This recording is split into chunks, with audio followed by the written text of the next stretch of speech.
Hola a todos y a todas. En el anterior vídeo habíamos realizado este graphic para intentar hacer la automatización de un carrito que iba de izquierda a derecha pasando por paro mediante programa libre KDSIM y un autómata S7200. Este graphic que hicimos en el vídeo anterior, si os fijáis, lo voy a modificar ya que aquí S4 se ve mal.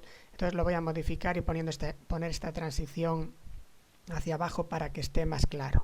Para no perder tiempo, ya lo he hecho, entonces cierro esto, abro este y este ya es un graphic un poquito más elegante, más compacto. Es lo mismo, ¿vale? Es la misma transición, el estado de emergencia, giro a izquierdas y giro a derechas. Bien, para poner el autómata 1200 tenemos que ir a IO, donde están las entradas o las tablas, perdón, de entradas, las tablas de salidas.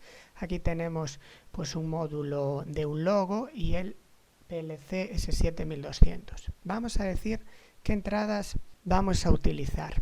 Las entradas, aquí por ejemplo, y las salidas. Pincho y vuelvo a pinchar y ahí se me queda y le doy a escape. Las entradas que tenía son las entradas del byte 0. Si aquí pongo un 1, tengo las entradas del byte 1, ¿vale? Un bit sabéis que es un 0 y un 1 y un byte es un grupo de 8 bits. ¿Qué entradas tenía? Pues S1, que era el paro, S2, que era marcha a izquierdas, S3, marcha a derechas, el guardamotor, y también tenía los finales de carrera S4 y S5. Yo normalmente tengo la manía de utilizar, si tengo una entrada y punto 1, pues suelo utilizar pues para la entrada S1 y así sucesivamente. Así me es más fácil recordar dónde tenía cada entrada. Por lo tanto, en la entrada I0.1 voy a poner S1, en la entrada I0.2 voy a poner S2 y así sucesivamente. S3, final de carrera S4, S5 y ahora el guardamotor lo voy a cablear inicialmente, aunque hay otra manera de hacerlo. Poner todos los paros en serie, porque en el momento en el que uno se abre toda la línea. Vamos a poner una entrada más, en la 00 voy a poner F2 y acepto o le doy a Enter. Y en las salidas lo mismo. ¿Qué salidas tengo?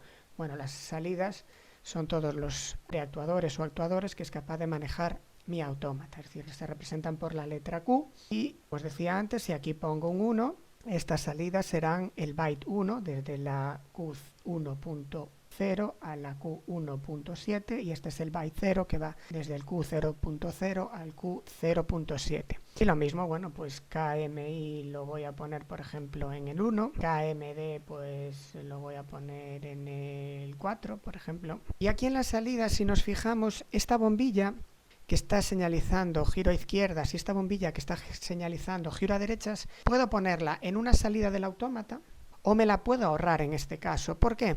Porque estas bombillas veo que H3 funciona siempre que funciona KMI y H4 funciona siempre y cuando funcione KMD. Por lo tanto, podría poner las bobinas y los pilotos en paralelo. Si me mandasen una única bombilla que señalizase mientras el carrito se está desplazando a izquierdas o a derechas que estuviese ese piloto encendido, entonces sí, no podría tener en paralelo esa bombilla con las bobinas porque estaría cortocircuitando las bobinas de los contactores. Espero que me hubiese explicado.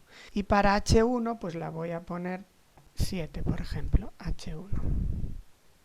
Bien, ya tengo las tablas de entradas y las tablas de salidas del autómata. ¿Ahora qué tengo que hacer? Ahora tengo que coger mi autómata, el PLC, lo separo con la ruedita del ratón y control, pincho el PLC y como ocupa bastante, lo pongo más o menos por ahí que esté centrado, vuelvo a pinchar y ya se me quedó, le doy a escape y ya está.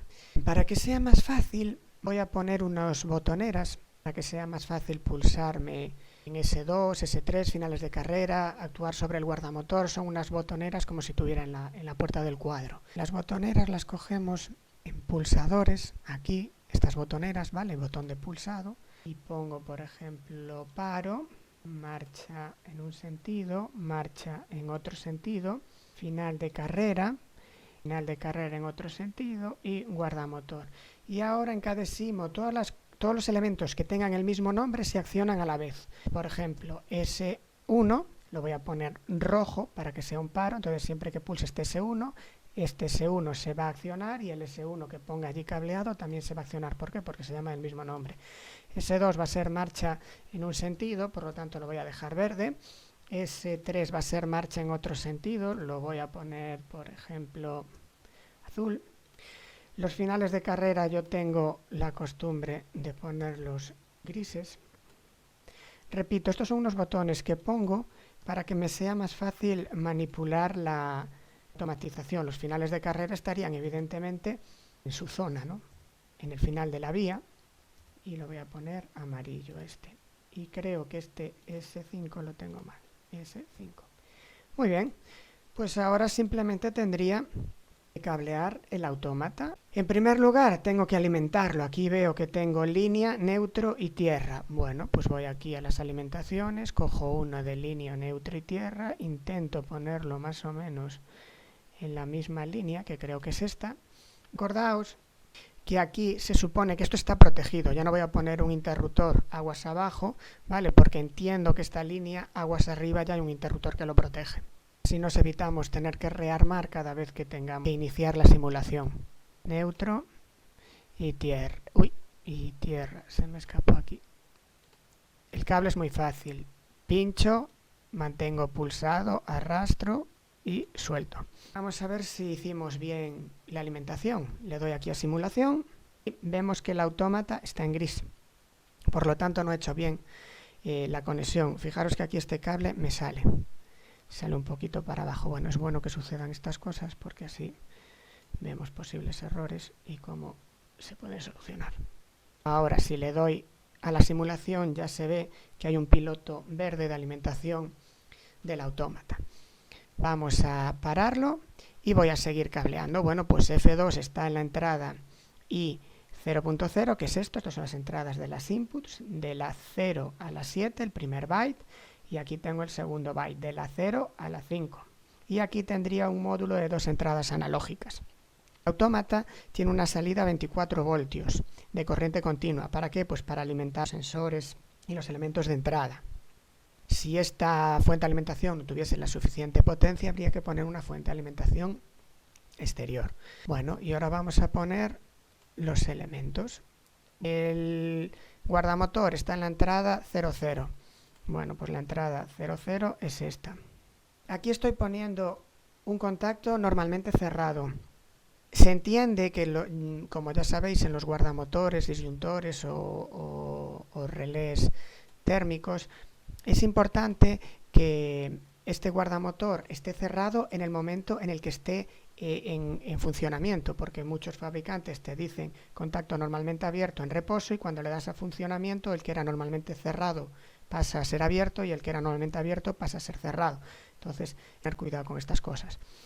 ¿Qué más me queda? El paro no lo voy a poner como un pulsador, ¿vale? Lo voy a poner como un contacto normalmente abierto que funciona con este botón S1. Pues aquí voy a poner el paro. Ahora, ¿qué me quedarían? Las marchas. Bueno, el paro no puede ser normalmente abierto. Eso sería las marchas. Giro a izquierdas. Giro a derecha. Voy a quitar esto que tiene que ser normalmente cerrado. El paro, acordaros, por lo que ya se ha explicado en el vídeo anterior. Y ahora me faltarían los finales de carrera, que tengo aquí simbología para finales de carrera. Esto se llama doble clic, este se llamaba el paro, se llamaba P. No, S1, si mal no recuerdo, S1. Marcha S2 era la de la izquierda, marcha S3 era la de la derecha. Si pusiese aquí función, por ejemplo, marcha a derechas, también aparecería ahí una etiqueta de marcha a derechas. Aquí tendría S4 y aquí tendría S5. Y ahora tengo que ver dónde conecto cada cosa. En primer lugar, recordar, para fase neutro y tierra se utiliza marrón, negro, gris. En este caso, para la corriente alterna tenemos la fase marrón, el neutro y el cable de protección. Pero para corriente continua utilizamos cable rojo para positivo y cable negro para negativo, masa. Y tenemos que unir la masa de la fuente de alimentación del autómata con la masa del bloque de entradas. Si conectase estas analógicas, también tendría que conectar una masa, bien con esta fuente, bien con una fuente exterior. Y ahora alimento todos los sensores finales de carrera de mi autómata y lo cableo a las entradas que realmente necesito. La entrada 0 llevaba F2, a la entrada 1 llevaba el pulsador paro. Esto luego lo podría, como son normalmente cerrados, este y este lo podría poner en serie, porque en el momento en el que se abre uno, se abre esta entrada y esa entrada es para parar. Ya lo explicaré más adelante, pero básicamente ir avanzando esto. Si es la entrada 3 para el sensor o el pulsador 3 y ahora el final de carrera 4, a 4 y el final de carrera 5 con la 5. Y aquí tendríamos las entradas conectadas y cableadas al autómata. Las entradas, recordad que van a 24 voltios de corriente continua. Las salidas.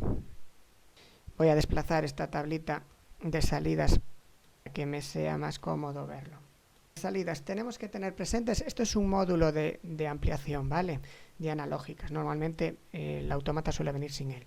Las salidas son salidas a relé. ¿Qué quiere decir esto? Que aquí dentro es como si hubiera un pequeño interruptor que según la programación, cuando se cierre, activa una salida. Cuando se cierre otro, activa otra salida.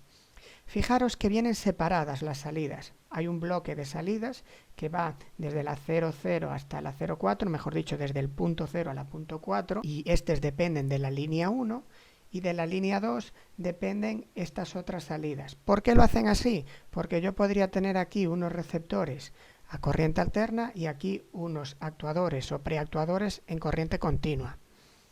De hecho, lo voy a hacer que esta bombilla en la salida 7 sea en corriente continua y estas bobinas a 230. Bueno, pues entonces cogemos aquí una línea de 230, la cableamos a la línea 1 para que tenga alimentación, es lo mismo que hacer un punto de luz sencillo. Tengo que llevar fase la entrada del interruptor y de la salida del interruptor conectar el receptor. Aquí lo mismo, el interruptor lo tiene el autómata. Y en función de la programación, pues se activará o se desactivará conforme a lo que nosotros hayamos puesto.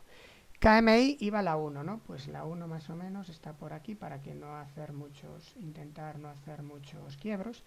La 1, KMI, 4, KMD, por lo tanto, KMI, KMD, y voy a poner una bombilla o un piloto de señalización rojo e intermitente, que es este que tiene como un flanco. O sea, H1, si mal lo recuerdo, H1. Cableo, como estamos en alterna, cogemos fase, bobina, quiebro y ya está. Neutros, para llevar a la línea de neutro. Fijaros que nos ha puesto el punto de conexión, muy importante que se pongan los puntos de conexión, si no, esto no funciona. Y ahora habíamos dicho que íbamos a poner un positivo para alimentar la bombilla, por lo tanto cable rojo. Y vamos a la salida 7, ¿verdad? Pues a la salida 7. Y ahora del receptor tengo que ir al negativo. Tengo que poner aquí un negativo, o un común, o una masa. Por aquí que estén más o menos iguales. Cojo cable de continua negro. Y con esto ya tendría realizado el cableado de mi PLC. Voy a ponerlo así para que se vea un poco bien. Vuelvo a poner las tablas en su sitio. Os había contado entradas, salidas, tablas indicando dónde están las entradas, en qué direcciones están las entradas y las salidas, y unas botoneras. Para no alargarlo mucho, en el siguiente vídeo pues haremos la parte de potencia, simularemos, configuraremos la hoja para imprimir y nada más. Espero que fuera de ayuda y de utilidad. Un saludo y muchas gracias.